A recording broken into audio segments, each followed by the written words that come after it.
جہاں یہ بات بھی کہتے ہیں جو بچوں کو مار کر پڑھاتے ہو نا، سب یاد رن کو کھلے کھا کے آئے بوجنا ہی کو کیوں مرے گی چبلا ڈنگا. تم قرآن پڑھنے والے بچے کو مارتے ہو، تمہیں شرم نہیں آتی؟ قرآن پڑھنے والے بچے کو مارتے ہو. نبی نے کیوں نہیں مارا؟ ابوبکر نے کیوں نہیں مارا؟ عبداللہ ابن مسعود نے کیوں نہیں مارا؟ براء ابن عازب نے کیوں نہیں مارا؟ ابی ابن کعب نے کیوں نہیں مارا؟ یہ سب رسول اللہ کے متعین کردہ معلم ہیں.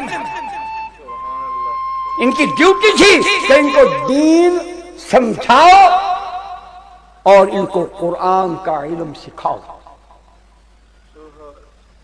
علم بھی سکھاؤ اور دین کے مطابق جینا بھی سکھاؤ. ایک تھپڑ کوئی مائی کا لال ثابت نہیں کر سکتا.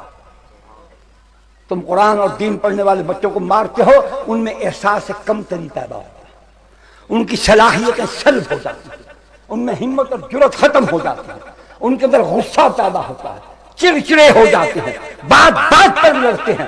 پھر جب ان کا بس چلتا ہے وہ اپنا انتقام اپنے شاگردوں سے لیتے ہیں. یوں نسل در نسل تم بچوں کو مار مار کر پڑھاتے ہو، تمہارے نفسیاتی مریض بچے پیدا ہوتے ہیں. ان مدارس نے، میں ان کی فہرست سنا دیتا ہوں، اللہ نے توفیق دی ہے، میں تم کو بالکل واضح الفاظ میں سنا دیتا ہوں. اللہ اکبر.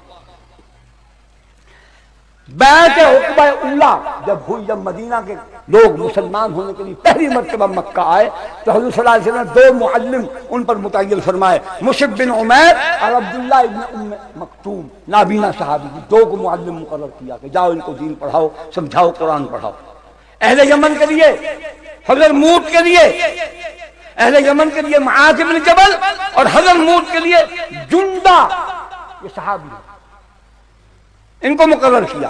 اہل نجران کے لیے عمر بن حرم، اہل قارہ و عزل کے لیے مرشد بن ابی مرشد، عاصم بن ثابت، خبیب بن عدی، خالد بن البکیر، زید بن وسنہ.